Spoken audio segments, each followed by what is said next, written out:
Welcome to Inside Vietnam. I'm your host, and today we have a story that's going to stick with you.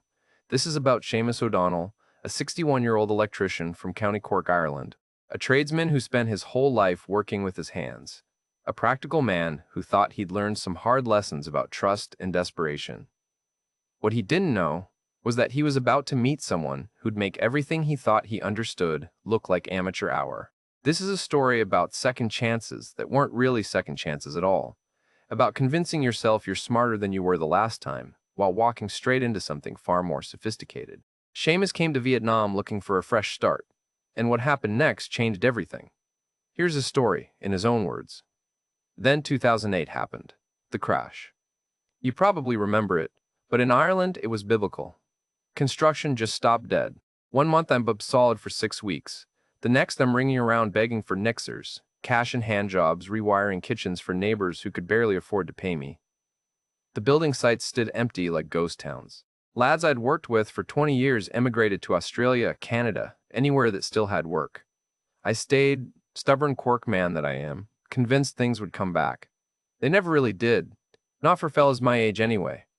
By the time I hit 61, I was living in a bedsit in Ballincollig. One room with a hot plate and a shower that only worked if you jiggled the handle just right. My pension was €1,100 a month, which sounds grand until you try living on it. I picked up whatever electrical work I could find, mostly mates of mates who needed something done off the books. €50 here, 70 there. Just enough to keep me from going under. The loneliness was worse than the money, though. I'd never married. Came close once in my 30s with a lovely girl named Deirdre.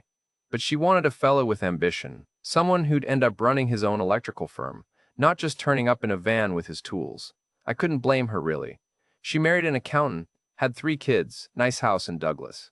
I see her sometimes around town, always with grandchildren in tow, looking happy. I accepted it over the years, the bachelorhood. Told myself I was grand with it, that I had my freedom, could do what I liked. But sitting in that bedsit at night, watching the same 4 walls, listening to couples arguing through the thin partition, eating beans on toast for the 3rd time that week because it's cheap and easy. Well, you start to feel it. That hollow ache in your chest that no amount of telly or whiskey can fill. That's when the Thailand thing happened. And Jesus, I'm still ashamed to talk about it, 21-9. I'd just gotten my redundancy payout from a building supply company I'd been doing regular work for, €15,000. Most money I'd seen in one place in years. I was on one of them dating sites, the international ones, and I met a woman named Nok. She was from Bangkok, worked in a salon, sweet messages, nice photos. We talked for months. She seemed genuine, not like the obvious ones. She never asked for anything. I flew over in the summer. Spent 3 weeks with her. Best 3 weeks I'd had in years. She introduced me to her friends, took me to her family's village outside the city, cooked for me. I thought I'd found something real, something I'd given up hoping for. Then her ma got sick. Cancer, Knox said. Needed surgery urgently. €8,000, hospital wouldn't operate without payment up front. I gave her the money. Of course I did. What kind of man watches his girlfriend's mother die when he's sitting on a pile of cash? I wired it through Western Union on a Tuesday morning. By Thursday, Knox's phone was disconnected. Her Facebook disappeared. The address she'd given me was a real building, but she'd never lived there. I never saw her or the 8,000 again. I flew home, completely broke, completely humiliated. When my mates asked how Thailand was, I told them it didn't work out, kept it vague. Most of them knew something had gone wrong, but they were decent enough not to push. The shame wasn't even about the money. It was about being that fella, the desperate Irish Egypt who flies to Thailand and gets fleeced. Every stereotype you've ever heard. That was me. I swore off Southeast Asia entirely after that. Swore off women, swore off bloody everything except work and keeping my head down. But the loneliness doesn't go away just because you decide it should. And late 2023, my neighbor's son showed me some YouTube videos, Irish lads living in Vietnam, specifically Da Nang, riding motorbikes along the coast, eating like kings for pennies, pints for €1. They talked about Vietnamese women being different from Thai women, more traditional, more family-oriented. Confucian values, they said. Not as westernized, not on the game. The algorithm started feeding me more. Vietnam versus Thailand for expats. Why Vietnam is the better choice. Traditional Vietnamese values. I watched hours of this stuff, convincing myself that Vietnam was different, that the culture was more sound, that I'd learned enough from Thailand to spot the dodgy ones this time. I started saving. Every spare 50 from a rewiring job, every bit I could squeeze from the pension. Over 2 years, I scraped together €6,500. It wasn't much, but in Vietnam, according to the videos, it could last me months, maybe a year if I was careful. January 2024, I booked a one-way ticket to Da Nang. My brother thought I'd lost my mind. After what happened in Thailand, he said when I told him, "Seamus, for fuck's sake, you're 61 years old. Stay home, find a nice Irish woman, settle down properly." But I couldn't explain it to him. I couldn't make him understand that there wasn't a nice Irish woman waiting for me, that I'd spent my whole life in the same 20-mile radius. And if something didn't change soon, I'd die in that bedsit having never really lived at all. "I'm not daft anymore," I told him. "I know what to watch for. Vietnam's different. I've done my research this time." He shook his head, but he drove me to Cork Airport anyway. The last thing he said before I went through security was, "Just be careful, yeah? Don't do anything stupid." I promised him I wouldn't. Looking back now, I can see the pattern I couldn't see then. The desperation dressed up as optimism. The loneliness so deep it bent my thinking until warning signs looked like green lights. I genuinely believed I'd learned from Thailand, that I was smarter now, more cautious. I genuinely believed Vietnamese culture would somehow protect me from my own need to be loved. But professional scammers don't prey on stupidity. They prey on hope. And I had more hope than sense. I landed in Da Nang on a Thursday afternoon in January, and the heat hit me like opening an oven door. 30 degrees and humid as a greenhouse, even in winter. I walked out of the airport sweating through my shirt within minutes, looking for a taxi, thinking, "Christ, what have I done?" But then the taxi ride into the city started changing my mind. The coast road with the mountains on one side and the South China Sea on the other. Motorbikes everywhere, hundreds of them, weaving through traffic like schools of fish. Women in conical hats selling fruit from baskets. The smell of grilled meat and fish sauce coming through the taxi windows. It was completely foreign and absolutely brilliant. The driver dropped me at a guest house near Thuong Beach that I'd found online for $200 a month.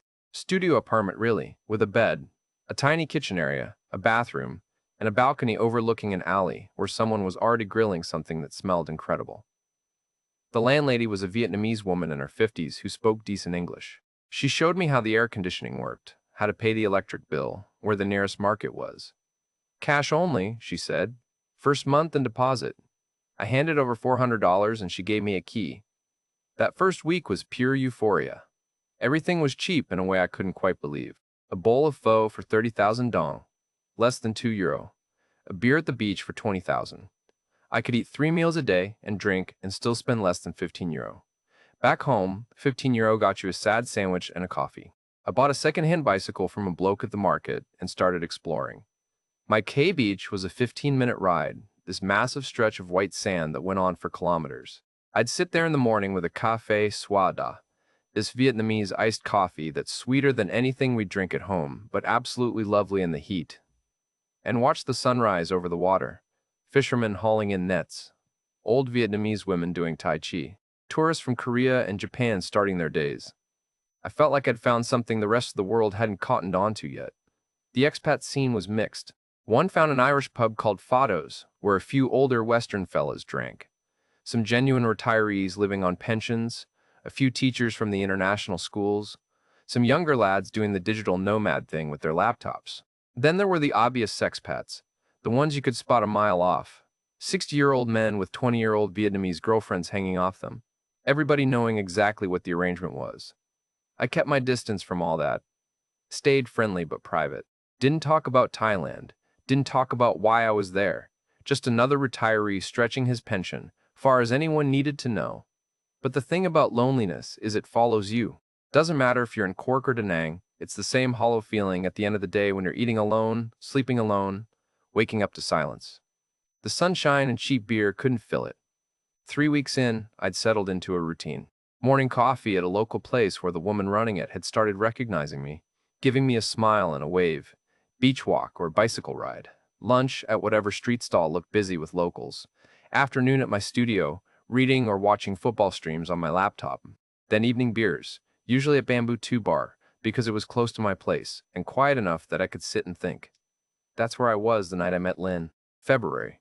3 weeks into my Vietnam adventure, nursing a tiger beer at the bar, watching a Premier League match on the telly, minding my own business. She sat down 2 stools away. I noticed her immediately because she was different from the bar girls who usually work these places. Dressed casual, jeans and a simple top, no makeup to speak of, hair pulled back in a ponytail. She ordered a Saigon beer in Vietnamese, paid for it herself, then pulled out her phone and started scrolling. I went back to watching the match, then she spoke. "You are Irish?" she said. "I can hear from your talking." I turned, surprised. "That obvious, is it?" She smiled. "I have Irish customer at my work. Phone shop. He talk, same like you. Very strong accent." We started chatting. Her name was Lynn. She was 28, worked at a mobile phone shop in the city center. She'd lived in Da Nang her whole life, except for a year in Hanoi for university. Her English was decent, better than my Vietnamese, which was limited to cam on and chin chow, and how to order beer. She laughed at the way I pronounced things, the Cork accent mangling Vietnamese tones completely, taught me how to properly say cam on, making me repeat it until I got the tone right. We talked about Ireland, about Vietnam, about the differences. She'd never been abroad, couldn't afford it, but she watched Irish films sometimes, loved the green countryside and the pictures. After about 20 minutes of this, I offered to buy her dinner. Seemed like the natural thing. We were getting on well. I was enjoying the company. Her face changed immediately. "You think I am bar girl?" She looked genuinely offended. "I am not that kind of girl. I have job. I don't need man buy me dinner." I backtracked quick, embarrassed, explaining I didn't mean it like that, just being friendly. She softened a bit, smiled. "Is okay.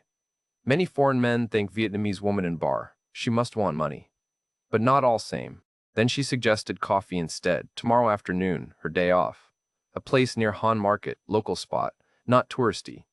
If I wanted, I said yes. Of course I said yes. We exchanged phone numbers. She left about 10 minutes later, waving goodbye, telling me to text her in the morning to confirm. I sat there finishing my beer, trying not to read too much into it, trying not to get my hopes up. Just coffee with a local woman who was being friendly. Nothing more. That night in my studio, my phone buzzed. Text from Lynn. "Nice to meet you today," smiley face, with a Vietnamese flag emoji. I stared at that message for a good 5 minutes before responding. Just a simple, "You too. Looking forward to coffee tomorrow." But lying in bed that night, the air conditioning humming, the sounds of the alley below, I felt something I hadn't felt in years. Hope. Actual, genuine hope that maybe, just maybe, this could be different. That maybe I'd found someone who wasn't after my money because she had her own job, her own life. That maybe Vietnam really was different from Thailand. There was also that voice in the back of my head, the one that had been burned before. "Don't be a feckin' Egypt again, Seamus. You know how this goes. She's being nice because you're a foreign man with money. Don't fall for it." But the other voice, the lonely one, was louder. She paid for her own beer. She got offended when you offered to buy her dinner. When did Knock ever do that? When did Knock ever have a real job, or refuse money, or suggest meeting somewhere cheap instead of expensive? This was different. I was sure of it. The next afternoon, I rode my bicycle to the cafe she'd suggested. It was small, plastic chairs and tables, a few locals drinking cafe suada and eating banh mi, no tourists. Definitely not the kind of place you'd take a foreigner you were trying to impress or scam. Lynn was already there, waving at me from a corner table. She'd ordered herself a coffee already and insisted on paying for mine when I tried to get it at the counter. "I invite you. I pay," she said firmly. We talked for 2 hours.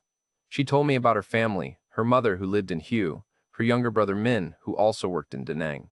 Her father had died in a motorbike accident 6 years ago, 2018, and the family had struggled since. She sent money home when she could. She talked about wanting to travel someday, maybe to Ireland, see the countryside she'd seen in films. I told her a bit about my life, kept it vague. Retired electrician, wanted a change of scenery, found Vietnam appealing. Didn't mention Thailand, didn't mention the loneliness or the bedsit or any of it. When we left, she gave me a small hug, said she'd had a lovely time, asked if I wanted to meet again. Maybe she could show me around Da Nang properly, the places tourists don't know about. I cycled home feeling 20 years younger.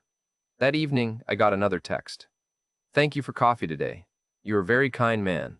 Different than other foreign men I meet. Different." That word stuck with me. I wanted to be different. I wanted this to be different. And every signal she was giving me said it was. Looking back now, that's exactly what she wanted me to think. That's exactly what they all want you to think. The professional ones, anyway. They make you feel special, make you feel different, make you feel like you finally found the real thing after all the fake ones. They're patient. They build it slow. They make you invest emotionally before they ever touch your wallet. But I didn't know that then. Then, I just thought I'd gotten lucky. Thought I'd learned from my mistakes and found something genuine. Christ, I was an Egypt.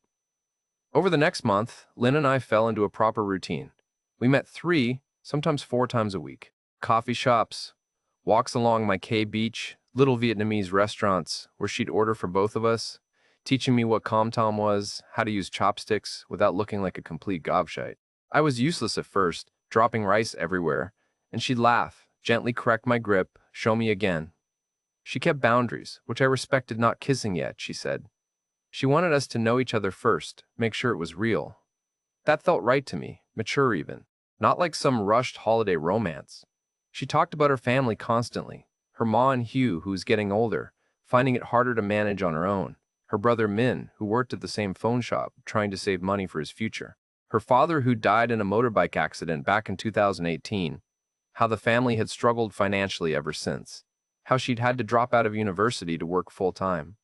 Every story felt real, grounded in actual details.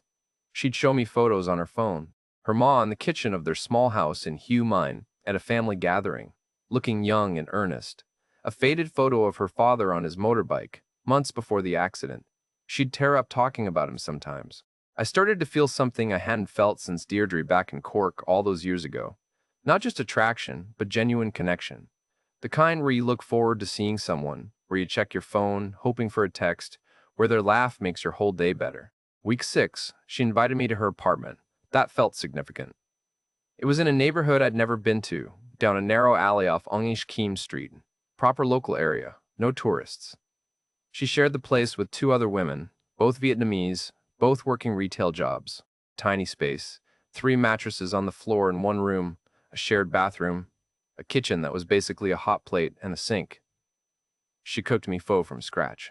I'd eaten pho dozens of times by then, but watching her make it, the care she took with the broth, the way she sliced the herbs, the pride on her face when she served it, that was different. This was her sharing her culture, her home, her life. After we ate, she showed me more family photos.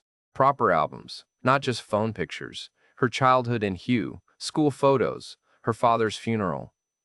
That one got to me. Rows of people in white mourning clothes, incense burning. Lynn looking about 22, devastated. She cried talking about it, and I held her hand, feeling honored she'd trust me with something so personal. Then she did something that completely obliterated whatever remaining doubts I had. She said her brother was coming over, wanted to meet me if that was okay. Min showed up 20 minutes later, 24 years old, skinny, friendly smile, nervous handshake. He worked at the same phone shop as Lynn, hoped to save enough to start his own mobile repair business someday. His English was rougher than Lynn's, but he tried hard, asking me about Ireland, about football, about my work as an electrician. We all went to dinner together at a calm place down the street. Min insisted on paying, wouldn't hear of me covering it. "You are guest," he said. "In Vietnam, family take care of guest." Walking home that night, I thought about Thailand. Nok had never mentioned family until she needed money for her mother's surgery, never introduced me to anyone, never brought me to her actual home. But Lynn had introduced me to her brother after 6 weeks, shown me where she lived, cooked for me, brought me into her actual life. What kind of scammer does that? What kind of scammer introduces family early, brings you to their real home, refuses to let you pay for things? I let myself believe, properly believe. This was genuine. I'd found what I'd come to Vietnam hoping for. Month 2, late March, Lynn texted me one morning sounding stressed. Her motorbike wouldn't start. She needed it for work. The bus system was unreliable. She'd be late. I told her to take a grab. I'd cover it. She refused at first, said it wasn't my responsibility. But that afternoon, she showed me the motorbike, this old Honda Wave that looked like it had seen better days. Wouldn't turn over, just clicked and died. She'd taken it to a repair shop on the way to see me. They'd quoted her 4 million dong, about €150. She looked genuinely distressed, started talking about taking out a loan through her phone shop, paying it back over 6 months. I couldn't stand it. She'd driven me all over Da Nang on that bike, refused every time I offered petrol money, taking me to places I'd never have found on my own. €150 was nothing to me, even on my tight budget. To her, it was crushing. "Let me pay for it," I said. "You've done so much for me, driving me around, showing me the city. It's only fair." She protested, said it was too much, she couldn't accept, but I could see the relief in her eyes. Finally, she agreed, started crying, said she'd pay me back as soon as she could. She hugged me tight, properly tight, and I felt her heart beating against my chest. That night, we kissed for the first time. Sitting on my balcony, the alley sounds below, the warm Da Nang night air, her lips soft and grateful. It felt earned, real, like we'd built something worth protecting. The repair shop fixed the bike within a few days. I went with her to pick it up, paid the 4 million dong in cash. Lynn was emotional, kept thanking me, saying I was different from other foreign men, that Vietnamese women needed good men like me. 2 weeks later, I was at the market, and I saw her ride past on a completely different motorbike. Brand new Honda, shiny red, must have cost 10 times what the repair did. My stomach dropped. I texted her that evening, casual like, asked about the new bike. She responded immediately. "Oh, that! My cousin lent me while mine's still being fixed. Different problem, take longer than they say." It made sense. Sort of. Vietnamese families help each other out, I knew that. Cousins sharing motorbikes wasn't strange, but something nagged at me. The old bike had been picked up, I'd watched her collect it. Why would she need a borrowed one now? I pushed the thought away. This was exactly what had made me paranoid in Thailand, seeing conspiracies everywhere. Not everyone was a scammer. Not every explanation was a lie. Lynn had introduced me to her brother, shown me her home, shared her grief about her father. She'd refused money from me multiple times before, finally, reluctantly accepting help with a legitimate expense, €150. That's all it was. She'd driven me around for 2 months, fed me, taught me about Vietnam, given me her time and attention. What was €150 against all that? Looking back now, I can see exactly what was happening. The slow build, the emotional investment before the financial one, making me feel like the relationship was real and reciprocal, making me feel needed and valued, making me feel like helping her was my choice, my idea, something I wanted to do because she'd done so much for me. The new motorbike should have been red flag number 1, a neon sign saying something's not right here. But I explained it away because I wanted to believe, because I was already invested. Because loneliness had made me desperate to think I'd finally found something genuine. And that's exactly what they count on. The professionals. They know lonely men don't want to see red flags. They know we'll rationalize anything if it means keeping the dream alive. But I didn't know that yet. I just thought I was being smart, being careful, being different from the Ejid who got scammed in Thailand. Christ, I was walking straight into it, and I couldn't see a thing. Month 3, April, we became a proper couple, not just dating anymore, but together. She stayed over at my studio some nights, left a toothbrush in my bathroom, kept a change of clothes in my wardrobe. I met her roommates properly, 2 lovely Vietnamese girls who worked in shops and teased Lynn about having a foreign boyfriend. We took weekend trips to Hoi An and the Marble Mountains, riding the bus together. Her teaching me how to haggle at the markets, laughing when I got the tones wrong and accidentally called something expensive when I meant cheap. The physical relationship started, and I felt 20 years younger. Not just the intimacy, though that was grand after so long alone, but the whole thing. Having someone to wake up next to, someone who'd make coffee in the morning, someone who'd text me during her lunch break asking what I was doing. Simple things I'd never really had, not properly. She talked about our future in these vague but beautiful terms. Maybe we could open a small business together someday, something simple like a coffee shop or a little restaurant. Maybe she could visit Ireland, meet my brother, see the green countryside she'd always dreamed about. It felt real. It felt possible. Then late April, I noticed a shift. She became withdrawn, distracted. When we met for dinner, she'd be somewhere else mentally, picking at her food, checking her phone. I asked what was wrong, if everything was okay. She'd say she was fine, just tired from work, nothing to worry about. But it wasn't nothing, I could tell. I'd spent 30 years reading people on job sites, knowing when a client was worried about money, when a contractor was hiding problems. Something was eating at her. Finally, one evening at my studio, she broke down. Started crying, proper crying, the kind that shakes your whole body. I held her, asking what happened, what's wrong, talk to me. Her exact words, I'll never forget them. "I cannot ask you," she said through tears. "But I don't know what to do. My mother, she very sick. The story came out in pieces. Her ma's diabetes had gotten worse. The local medicine in Hue wasn't working anymore. She needed the imported stuff. The expensive imported insulin and medication that cost 8 million dong a month. 300 euro. The family couldn't afford it on Min's salary and what Lynn sent home. Her ma was getting sicker, losing weight, having episodes. The doctors said without the proper medicine, she'd deteriorate fast. Lynn showed me everything. Photos of her ma looking frail, much thinner than in the earlier photos. Prescriptions with official hospital stamps, all in Vietnamese but with the numbers clear enough. Medical reports with charts and graphs showing blood sugar levels. She'd even gotten paperwork from the hospital in Hue about the treatment plan. Maybe I find second job, Lynn said, wiping her eyes. Work at phone shop daytime. Find restaurant work at night. I don't know. Maybe I ask for loan. I did the math in my head. 300 euro a month was a quarter of my pension back home, a significant chunk. But here, to her family, it was everything. It was her ma's life. And what kind of man was I? What kind of man watches his girlfriend's mother deteriorate when he's sitting on enough money to help?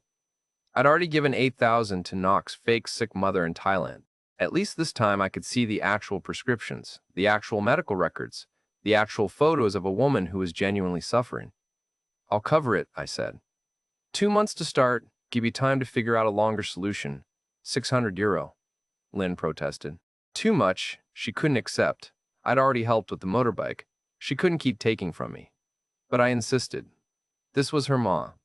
This was life and death, not some luxury. I had the money, I could help, so I would help. We went to Western Union the next day. I transferred 600 euro, about 16 million dong, covering 2 months of medication. Lynn cried the whole way home, kept saying thank you, saying I was saving her ma's life, saying Vietnamese people never forget kindness like this. 3 days later, she sent me photos. Her ma holding the medicine boxes, smiling for the first time in the photos I'd seen. A handwritten note in Vietnamese. Lynn translated it for me in a voice message. Thank you, Aunt Seamus. You saved my life. You're a good man. My daughter very lucky. God bless you. The gratitude was overwhelming. Lynn called me her hero. Min sent me a text thanking me for helping the family. I got a voice message from someone Lynn said was her uncle, broken English but heartfelt thanks. I felt needed in a way I hadn't felt in years, not just wanted, but genuinely needed. I was making a real difference in real people's lives. The payback never materialized, but I didn't push it. How could I? Her ma needed medicine, the family was struggling. What kind of man demands repayment for saving someone's mother? The 600 euro was gone. I accepted that. It was a gift, really. An investment in the family I hoped to be part of someday. Month 4 continued smoothly after that. May rolled in, hot and humid, Da Nang shifting into proper summer. We fell back into our routine, but I noticed small changes in Lynn's behavior. More texts on her phone, more calls she'd take in the other room or outside. When I asked about it, she'd say it was work stress, politics at the phone shop, her manager being difficult. I wanted to believe her. I needed to believe her. Because the alternative, the thing I couldn't let myself think, was that I'd done it again. That I'd handed over money based on a sob story and fake documents. That I was the same Egypt I'd been in Thailand, just in a different country. But this was different, I told myself. I'd seen the prescriptions. I'd seen the medical reports. I'd gotten photos of her ma with the actual medicine. Nock had never shown me any of that, just asked for money and disappeared. This was real. This had to be real. Looking back now, I should have asked myself some basic questions. Why didn't Lynn's family have health insurance? Why couldn't they get the generic version of the medication? Why did it have to be the expensive, imported stuff? Why was there no government assistance for a poor family with a diabetic mother? But I didn't ask those questions because I didn't want the answers. I wanted to be the hero. I wanted to be the good man who saved the day. I wanted to believe this beautiful young woman genuinely cared about me, and that helping her family was building something real and lasting. That's what loneliness does. It makes you choose the story you want over the story that's true. It makes you ignore the questions that might shatter the dream. It makes you complicit in your own deception because the alternative, being alone again, feels worse than being used. The professionals know this. They know lonely men will swallow any story if it comes with affection and gratitude. They know we'll ignore red flags, rationalize inconsistencies, and hand over money we can't afford to lose because the alternative is admitting we're being played. and that admission means going back to the loneliness we fled from. But I didn't know that yet. I just knew I felt needed. I felt valued. I felt like I was building a life with someone who actually cared. And I had no idea the real trap was still being set. Month 5, late May. Min came to my studio one evening with Lynn. Unusual because he usually kept his distance, gave us our space. But this time, he had something on his mind. You could see it on his face. Nervous energy, excited but trying to play it cool. They sat on my balcony and Min laid it out. His friend owned a cafe in Hoi An's Old Town, just off Tran Phu Street near the Japanese bridge. Prime location, tourist foot traffic all day, established customer base, making decent money. The friend wanted to expand, needed an investor to buy into a partnership. 70 million dong. About 3,000 euro. The opportunity was huge, Min said. This could change everything for the family. With the returns from the cafe, they could cover their ma's medicine. Lynn could quit the phone shop and work somewhere less stressful, maybe even help manage the cafe. They could finally escape the poverty cycle they'd been stuck in since their father died. Lynn showed me everything on her phone. Spreadsheets in Vietnamese, but the numbers were clear enough. Monthly revenue, expenses, projected profits. Photos of the cafe itself, charming yellow walls, wooden tables, plants hanging from the ceiling. That classic Huan, aesthetic tourists love. A lease agreement with official-looking stamps. Even photos of customers sitting there drinking café sua da, eating banh mi. But here's the thing, Lynn framed it perfectly. Her exact words were, "I understand you cannot. This too much money. I don't ask you, but I show you because I trust you. Want you know my family situation. Maybe someday we save enough ourselves." The reverse psychology was brilliant. She wasn't asking. She was sharing a dream she couldn't afford, showing me how close they were to changing their lives, then pulling back and saying she understood it was too much. I did the math that night lying in bed. I had about 4,200 euro left of my original 6,500. I'd spent on rent, food, the motorbike repair, the medicine. 3,200 for the cafe would leave me with 1,000 euro, tight but manageable if I was careful. But more than the money, I thought about what I was building. Was I just going to live out my days in Da Nang alone, watching my savings dwindle until I had to slink back to Cork? Or was I going to invest in something real, something with this woman and her family, build an actual future here? The cafe would return 10% monthly, Min had said. 300 to 500 euro a month, passive income. That's a pension right there. That's security. That's being part of something instead of just existing. 3 days later, I told Lynn I'd do it. Her face lit up like Christmas morning. She cried, said I was too good to them, that they didn't deserve such kindness. Min came over with flowers and a bottle of Vietnamese whiskey, called me on high, older brother. Said the family would never forget this, that I was changing their lives. We went to the bank together. I wired 85 million dong, about 3,200 euro, keeping just under 1,000 for emergencies. The transaction felt official, proper. Bank paperwork, transfer receipts, everything documented. The gratitude was extraordinary. Min posted a photo on Facebook of the three of us at the cafe, tagged me, wrote something in Vietnamese that Lynn translated as, "Our family's future begins today, thanks to our brother Seamus." Lynn talked about our future together differently now, more concrete. Maybe I could help manage the cafe. Be there a few days a week, give input on the menu, help with the tourists who didn't speak Vietnamese. For the first time since arriving in Vietnam, I felt like I was building something permanent. Not just drifting, not just existing on cheap beer and loneliness, but actually creating a life. The first month, June, I got the payment. 8 million dong, about 320 euro, transferred directly to my Vietnamese bank account. 10% return, exactly as promised. Proof it was legitimate. Proof I'd made the right decision. I felt vindicated. All those doubts, all that paranoia from Thailand, all the little voice saying, "Don't be an Egypt again," they were wrong. This was real. This was different. I'd found genuine people who valued me, who were building something with me, who were giving me the family and purpose I'd never had back in Cork. Month 6, July. The second payment was late. Lynn texted me around the time I expected it. "So sorry, cafe having some problem with supply. Payment come next week for sure." I wasn't worried. Businesses have cash flow issues, I understood that. I'd seen it on construction sites my whole life. Invoices paid late, materials delayed, perfectly normal. But the next week came and went, no payment. I asked Lynn about it, gentle like, not wanting to seem like I was demanding money from my girlfriend's family business. She got defensive immediately. You don't trust us? You think we steal from you? This is business, Seamus thought, sometimes slow. Tourist season, not as good this year. COVID still affecting everything. Supply chain problem from Saigon. You do this for profit or because you love me? That last bit cut deep. I backed down immediately, ashamed I'd even brought it up. Of course I wasn't doing it for profit. I was doing it because I loved her, because I wanted to help her family, because this was about building a future together, not about quarterly returns like some soulless investor. But the payment never came. July turned into August and the excuse changed. Hui. In very quiet now, tourist numbers down, cafe barely breaking even, need to reinvest profits to keep going. I should have driven down to Hue An right then. Should have gone to the cafe, talked to the partner, seen the books myself. But I didn't want to seem like I was checking up on them, like I didn't trust Lynn's family.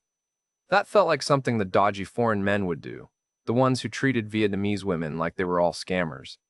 Meanwhile, I noticed other things. Small things I explained away one by one. I saw Min at a bar near Thuong one evening, sitting with two older Western men, introducing himself, the same friendly smile he'd given me. I watched from across the street as he showed them something on his phone, laughing, chatting.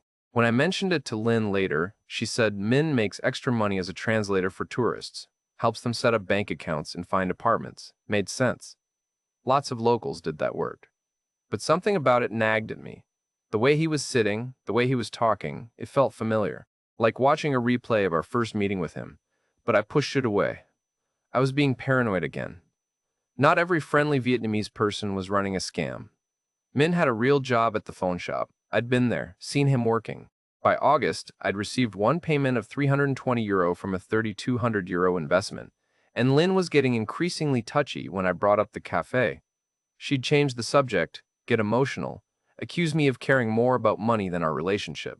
So I stopped asking, stopped bringing it up, just accepted that the cafe was struggling, that these things take time, that I was in this for the long haul, not for quick returns.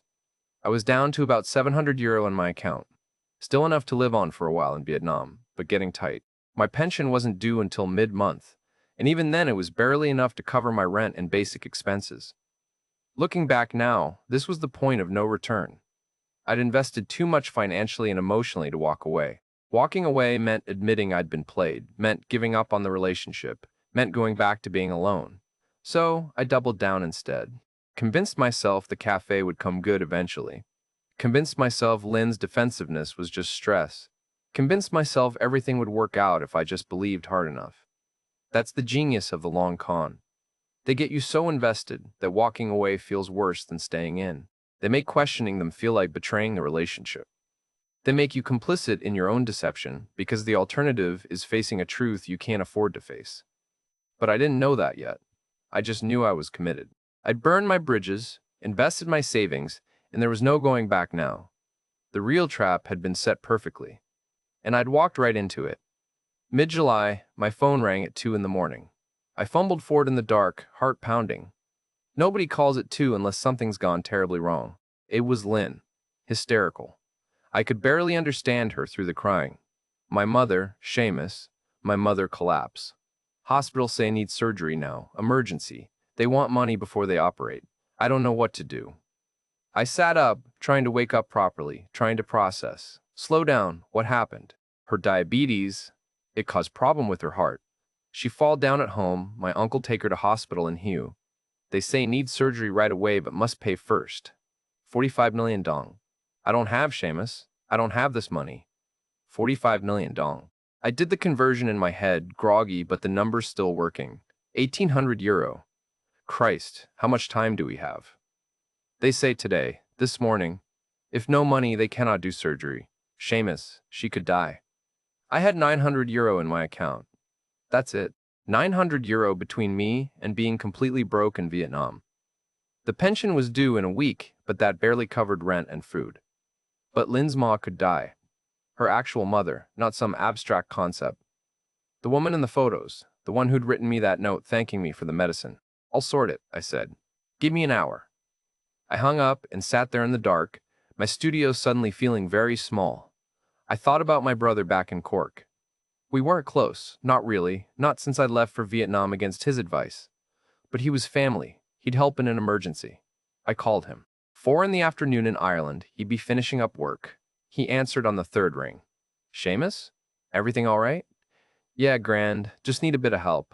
Had a dental emergency here. Need a root canal and crown. The works. Dentist wants €1,200 up front. The lie came so easy it scared me. Smooth as butter, no hesitation. €1,200 for a tooth.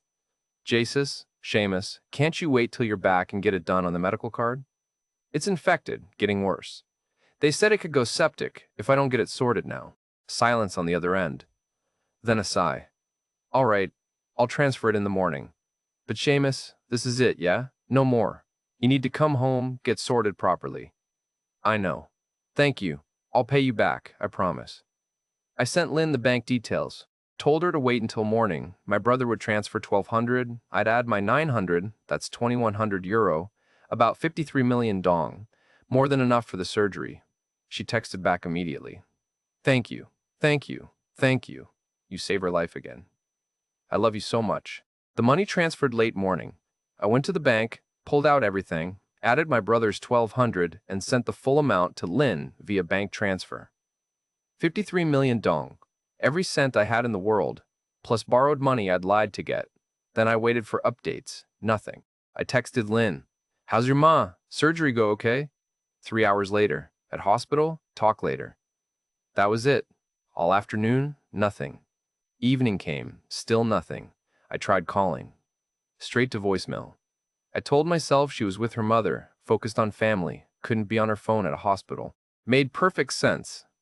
Stop being paranoid. Day 2. One text. Mother okay. Surgery success. Still in hospital. Very tired. Talk soon. Day 3. Nothing.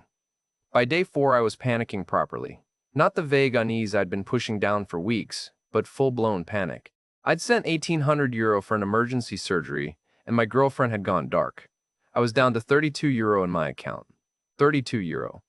In a foreign country, 8,000 kilometers from home. I tried calling again. Voicemail, texted. Read, but no response. I took a grab to the phone shop where Lynn worked. The manager looked at me blankly when I described her. No Lynn work here. Not for a long time. Maybe 2, 3 months. My stomach dropped. You sure? 28, long hair, worked in sales? Maybe before I start. I only here 2 months.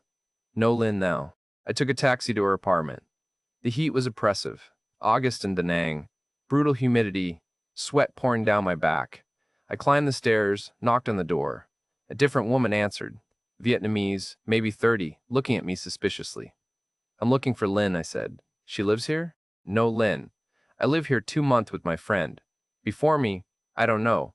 2 months. But I was here with her in June. The woman shrugged. Not possible. I move in June 1st, no Lynn. I stood there in the hallway, the truth starting to crystallize, cold and horrifying despite the heat.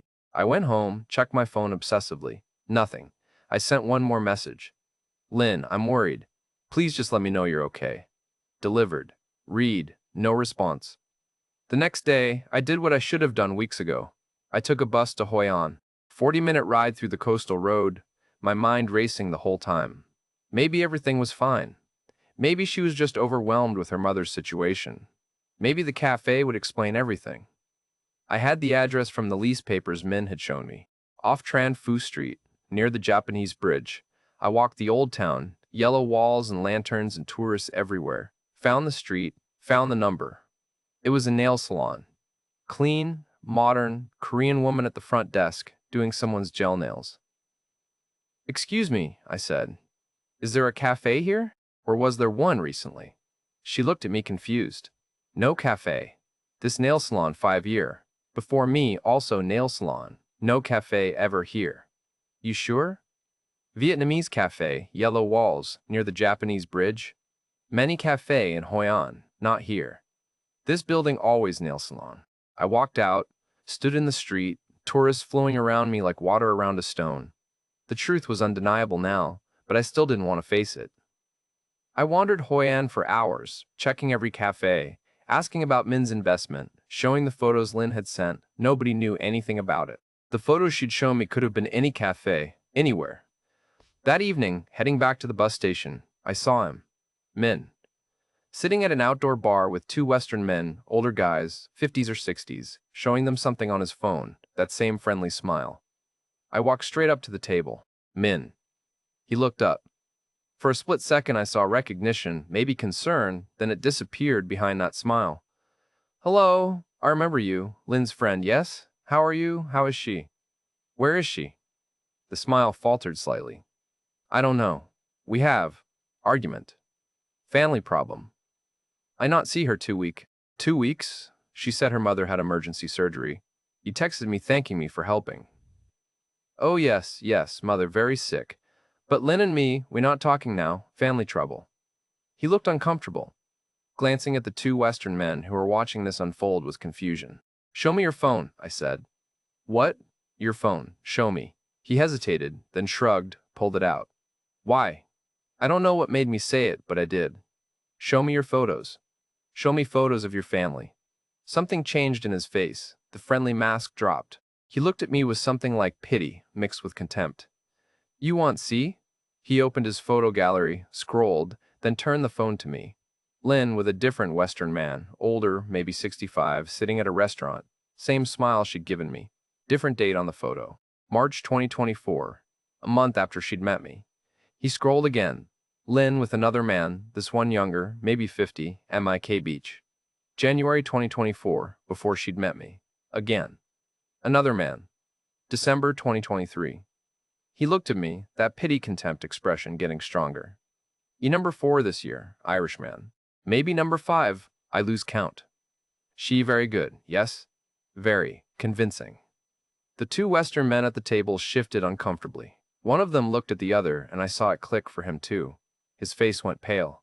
We're not really brother-sister, Min said, almost casual about it now. We work together. She find the men, I play brother, we split money. Very good business. You pay a lot, more than normal, thank you. I wanted to hit him. Wanted to grab him and shake him and make him tell me where she was, make him give back the money, make him undo the last 6 months. But I just stood there, frozen, while Da Nang tourists walked past eating ice cream and taking photos and living their happy, uncomplicated lives. Where's the money? I said quietly. Gone. Spend already. New motorbike for me, apartment deposit for her, some saving. This is our job. We not force you. You give because you want to. I gave because I thought her mother was dying. He shrugged. Her mother fine and Hugh. Maybe you go visit her, tell her what her daughter doing, but I don't think she care. She get money every month, she not ask where from. I turned and walked away before I did something I'd regret. Walked all the way through Huan to the bus station, got on the bus back to Da Nang, sat in the back watching rice paddies and tourist towns blur past. I'd done it again. The exact same feckin' thing. Fell for the sick mother story. Handed over everything I had, believed every word because I desperately wanted it to be true. Except this time, it was worse. This time, it was more elaborate, more sophisticated, more personally devastating. They'd introduce family, show me apartments, cooked me meals, built an entire world for me to believe in. They'd made it last 6 months instead of 3 weeks. They'd taken €7,500 instead of 8,000. But when you added the borrowed 1,200, it was nearly 7,000 total. And I'd lied to my own brother to fund it. That was the part that hurt most. Not the money, not even the humiliation, but the fact that I'd lied to family, damaged that relationship. All to give money to people who saw me as nothing more than a mark, a number, foreign man, number 4. I got back to Da Nang around midnight, went straight to the police station near the cathedral. The officer was sympathetic, spoke decent English, listened to my story, took notes, asked for evidence. I showed him everything. The bank transfers, the lease papers, the text messages, photos of Lynn and Min. He looked at it all, then looked at me with genuine sadness. This is civil matter, he said. She never force you give money, yes? You give because you want to help family, help business, help girlfriend. In law, this is gift. No contract, no promise of return that we can enforce. Very difficult to prosecute. She lied about everything. Her mother, the cafe, all of it. Yes, but she not sign paper saying mother sick. She not sign contract saying cafe is real. Everything is, how you say, verbal, your word against her. And even if we find her, Prove lying, maybe fraud charge, maybe not. Take long time, much money for lawyer, maybe nothing happen in end. I sat there in the police station at midnight, completely gutted. I have €32 left. I can't afford a lawyer. I can't afford anything. He nodded sympathetically. I am sorry. This happens sometime. Foreign man, Vietnamese woman, family, need money, then disappear. We see this. But law is difficult, very difficult. I thanked him and left. What else could I do? The next morning, I called the Irish consulate in Hanoi. They were polite, professional, and completely unable to help. Suggested I contact my bank about reversing the transfers. My bank confirmed what I already knew. International transfers are irreversible. No fraud protection for voluntary payments, no way to get the money back. I spent the next week in my studio trying to figure out what to do. I had no money for rent when it came due, no money for food. My pension would come in a few days, but that was €1,100, barely enough to cover my brother's loan and rent with nothing left over. There was no choice really. I had to go home. I booked the cheapest flight I could find. Cork via Dubai, 27 hours total. Cost me €800 I didn't have, one on my credit card that was already maxed from living expenses. I texted my brother, told him I was coming home. Could he pick me up at the airport? He responded with one word. Grand. The flight was a blur. Sat in economy, squeezed between a German couple and a Korean family, couldn't sleep, couldn't eat, just kept playing it all back in my head. Every moment I should have seen it. Every red flag I'd ignored. Every lie I'd swallowed because the alternative was unbearable. My brother picked me up at Cork Airport, September. Raining, Ireland grey and cold, and exactly as I'd left it. The drive to Ballincollig was silent, until we were almost there. Then I confessed. Told him there was no dental emergency. Told him I'd given the money to a woman in Vietnam whose mother needed surgery. Except her mother was fine, and the woman was a scammer, and I was sorry. I was so feckin' sorry. I'd pay him back. I just needed time. He didn't explode. That would have been easier. He just went quiet, knuckles white on the steering wheel. Finally, he said, "Not a feckin' gain, Seamus." Those 4 words carried everything. The disappointment, the disgust, the absolute exhaustion of having a brother who kept making the same catastrophic mistakes. I know, I said. You told me you'd learned. You told me Vietnam was different. You promised me you wouldn't do anything stupid. I know. And you lied to me. Lied to my face to get money to give to some scammer. I know. He pulled up outside my bedsit. Same building, same depressing gray, like I'd never left. I want the $1,200 back. I don't care how long it takes. Every month you pay me something until it's cleared. And we're done, Seamus. Family, yeah, but we're done beyond that. I nodded. Got out of the car. He drove away without another word. Back in the same bedsit. Back to the same Nixers. Except now, I was 61 years old with nearly €7,000 in debt. A destroyed relationship with my only brother, and the lads at the pub already whispering about it because word spreads in small communities. Didn't he do the same thing in Thailand? Yeah, I did. I did the exact same feckin' thing twice. That's where I am now. September 2024, back in Ballincollig, working whatever electrical jobs I can find to pay off debts I'll probably be carrying to my grave. 61 years old, and I've got nothing to show for it except 2 catastrophic failures and a lesson I learned the hardest way possible. Here's what I know now. What I wish I'd known then. Professional scammers don't look like scammers. That's what makes them professional. They're patient, methodical, brilliant at what they do. They build elaborate narratives that take months to unfold. They involve family who aren't family. They show you paperwork that looks official because getting fake documents in Vietnam is easier than ordering a pizza. They refuse money at first because they understand psychology better than most therapists. Every red flag was visible. The new motorbike after I'd paid for repairs. Men working the same routine with other foreigners. The cafe returns, stopping immediately. The escalating emergencies, each one more urgent than the last. The sudden unavailability after the final payment. I saw all of it. I just explained it away because loneliness had made me choose hope over reality. I wasn't scammed twice. I scammed myself twice. They just collected the money. The pattern is always the same. Meet someone who seems different, genuine, not like the others. Build trust slowly with small gestures that cost nothing. Introduce complications that require money, but frame them so you offer rather than them asking. escalate gradually until you've given everything, disappear. And here's the thing nobody tells you about these scams. The money hurts, the humiliation hurts worse. But what really destroys you is realizing you were complicit in your own deception. You saw the signs, you ignored them. You chose the story you wanted over the story that was true because being alone felt worse than being used. I'm paying my brother €50 a month. At that rate, I'll clear the debt when I'm 73. The lads at the pub don't ask about Vietnam anymore. Just give me looks that say everything. My prospects for companionship are exactly zero, because who wants a 61-year-old electrician who's been scammed twice in 5 years? I work, I pay debts, I exist. That's it. The dream of finding someone, of mattering to someone, of building something real, that's done. I killed it myself by wanting it too badly. If you're watching this and thinking about doing what I did, listen carefully. Loneliness makes you stupid. It bends your thinking until warning signs look like green lights. It makes you believe impossible things because the alternative is unbearable.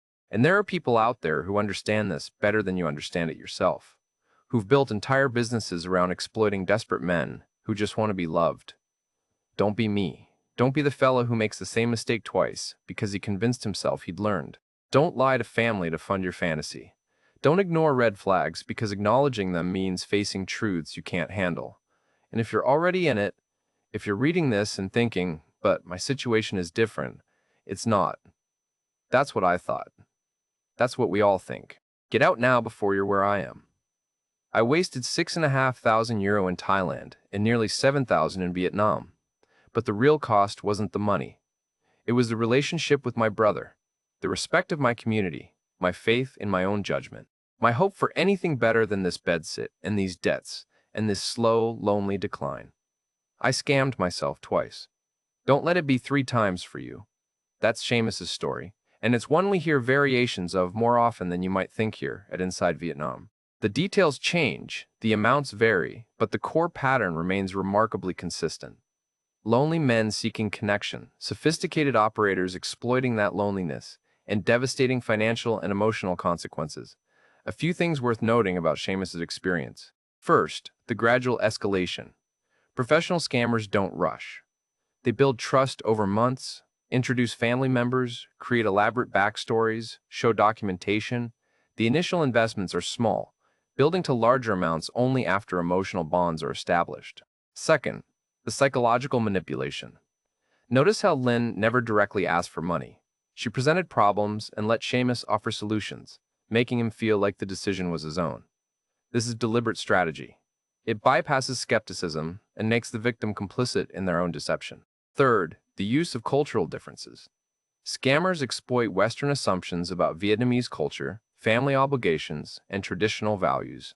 They know that many Western men arrive with preconceptions about Asian women being more genuine, more family-oriented, less materialistic than Western women. These stereotypes become weapons. Fourth, the isolation factor. Seamus was cut off from his normal support systems, living in a foreign country, desperate to believe he'd found something real. This isolation made him vulnerable in ways he wouldn't have been back home with family and friends providing reality checks. The warning signs are clear in hindsight. Repetitive emergencies requiring immediate cash. Documents that look official but can't be easily verified. Investment opportunities promising unrealistic returns. Family members who appear briefly then facilitate financial requests. Sudden unavailability after payments. Partners who become defensive when questioned about money. If you're considering a relationship abroad, especially one involving financial support, ask yourself these questions. Would you give this much money to someone you'd known for 6 months back home? Can you verify the emergencies independently? Are there patterns of escalating requests? Does questioning the relationship or finances trigger guilt and defensiveness? Are you isolated from people who might offer objective perspectives? Seamus's story isn't unique. Relationship scams targeting Western men in Southeast Asia are sophisticated operations, sometimes involving teams of people, sometimes run by individuals who've perfected the craft over years. The amounts lost range from thousands to hundreds of thousands. The emotional damage lasts far longer than the financial impact. The lesson isn't to avoid relationships abroad or to treat every Vietnamese person with suspicion. Genuine relationships exist. Genuine people need help. legitimate emergencies happen. The lesson is to move slowly, verify independently, maintain connections with objective observers, and recognize that loneliness makes you vulnerable to manipulation in ways you might not realize until it's too late. Seamus is back in Ireland now, working to pay off debts, rebuilding slowly. His relationship with his brother may never fully recover. The shame of being scammed twice, in nearly identical ways, continues to haunt him. But he wanted his story told in hopes that someone else might recognize the patterns before it's too late. Thanks for watching Inside Vietnam. If this story resonates with you, or if you know someone who might benefit from hearing it, please share it. Understanding how these scams work is the first step in protecting yourself and others. Stay safe out there, and remember, if it seems too good to be true, it probably is.